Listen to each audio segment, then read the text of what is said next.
خب به فصل ششم خوش اومدید. بحث کلاس ها رو میخوام با همدیگه شروع کنیم که در واقع ترجمه شده شبه جمله یا جمله واره. ببینید ما هر عبارتی که تو زبان انگلیسی یه سابجکت و یک فعل داشته باشه بهش میگیم کلاس، یعنی یه سابجکت و یک ورب، یک نهاد و یک فعل. مثلا میگم I went، من رفتم. I سابجکتمونه، went هم در واقع چیه؟ فعله. یا she slept، او خوابید. she این ضمیر در واقع سابجکت، فاعل جمله است، نهاد جمله است و slept هم چیه؟ فعله. خب پس به عبارت این جمله واره ما در واقع کلاس ما یه بخش سابجکت داره که این سابجکت ما میتونه نان فریز باشه و یک بخش ورب فریز داره. یعنی خیلی اومدن از دیدگاه زبانشناسی میگن چی؟ جمله شامل NP به علاوه VP که اون NP اول در واقع چیه؟ همون نقش فاعلی داره، سابجکت ماست. The children laughed. The children این نان فریز فاعل ماست، سابجکت جمله است و left هم چیه؟ فعل یا گروه فعلیه. یا all the people in the bus were watching. خب این all the people in the bus این نان فریز نقشش چیه؟ نقش سابجکت جمله رو بازی میکنه و were watching هم در واقع چیه؟ گروه فعلی مونه. خب این کلاس ما در واقع دو تا کلاس داریم.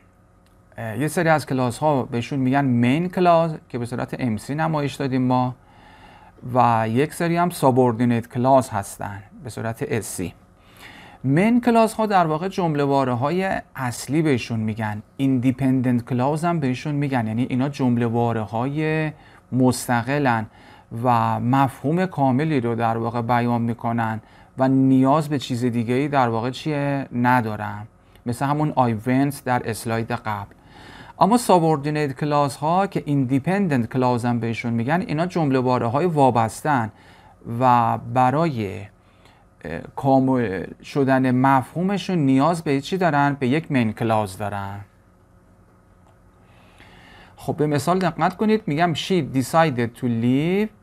خب she که سابجکتمونه، فاعلمونه، decided to leave گروه فعلیمونه. خب این یه مین کلاسه، یعنی او تصمیم گرفت بره. خب ادامه جمله میگه because the movie was bad. این because the movie was bad در واقع چیه؟ سابوردینیت کلاسه. اگه من این مین کلاس رو بیام حذفش کنم، فقط بگم because the movie was bad، چون فیلم بد بود، ببین مفهومش ناقصه. خب شنونده میگه بعد چی شدش؟ درسته که باید بگیم she decided to leave. خب یا مثلا میگم I was there، باز این یه مین کلاس دارم. when he arrived یعنی وقتی که او رسید من اونجا بودم. این when he arrived چیه؟ در واقع سابوردینیت کلاسه که حالا تو اسلاید های بعد توضیح میدیم که خود این چیه؟ یک ادورب کلاسه در واقع، یعنی در واقع یک قید حساب میشه برای این جمله اصلیمون، برای I was there.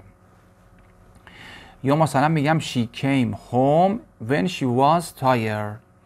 خب باز she came home مین کلاس منه، مفهوم مستقل رو میرسونه و براش یه دونه قید آوردم، یه ادورب کلاس آوردم when she was tired، یعنی کی اومد خونه؟ وقتی که خسته شده بود.